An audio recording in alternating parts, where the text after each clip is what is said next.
যে পরিমাণে গরম বাড়তেছে। নমস্কার সবাইরে, আমি অক্ষণে আছি ভাঙ্গামুড়া। আর এখানে কেল্লিকে আইছি, এই জায়গাটা ভাঙ্গামুড়ার কোন জায়গাটা সব দেখাইমু তোমরা ভিডিওটা দেখতে থাকো। নার্সারি ফরেস্টের যেখানে চারা গাছের নার্সারি করা হয়, তো এইখানে আমি ডিউটি করি। আজকে ডিউটি হলো জল দিতে হইব চারা গাছে। তোমরা দেখো বস, জীবনে যা কিছুই করো ইনকাম করতে হইব, টাকা ইনকাম না হলে এই দুনিয়ার কোনো দাম নাই।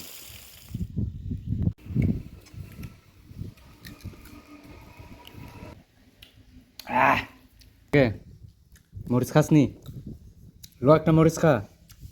ওই দেখে কেমনে খাইতে গেছে। তো চারা গাছে জল টল দিয়ে আইয়া সেরা ওখানে রেস্ট করতেছি, ফ্যান চলতেছে কারণ প্রচন্ড রৌদ্র দিছে। তো রৌদ্র যখন দিছে ভাবলাম চুকা খাই, আম ওখানে আনছে কয়েকটা, আম খাইলাম। তো এখানে হরনের ঘুমে ধরছে, ঘুমাই দিছে ভিতরে, বেশি ঘুমে ধরছে। আর ওখানে বাজে প্রায় একটা দেড়টা, একটু করে জল টল দেওয়া শেষ হলে জামুগা বাড়ি। ফরেস্ট ডিপার্টমেন্টের লগে কাজে যুক্ত থাকা নিজের খুব একটা প্রাউড ফিল হইতেছে, কারণ যে পরিমাণে গরম বাড়তেছে, এই গরমের মধ্যে আমরা যদি চারা গাছে জল না দিই চারাটি মরে যাব। আর চারা যদি মরে যায় গাছ করতে হবে, আমরা গাছ পাইতাম না। আর যেহেতু গরম, তো যত পরিমাণে গাছ লাগানো দরকার গাছ লাগাইতে হইব। আজকে এই পৃথিবীর মধ্যে এত গরম একটাই কারণ পৃথিবীর মধ্যে গাছের পরিমাণ কমে গেছে।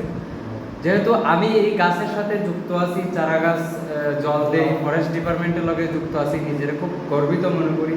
তো চেষ্টা করি আমিও বাড়িতে নিয়ে 3-4টা গাছ লাগাইবার।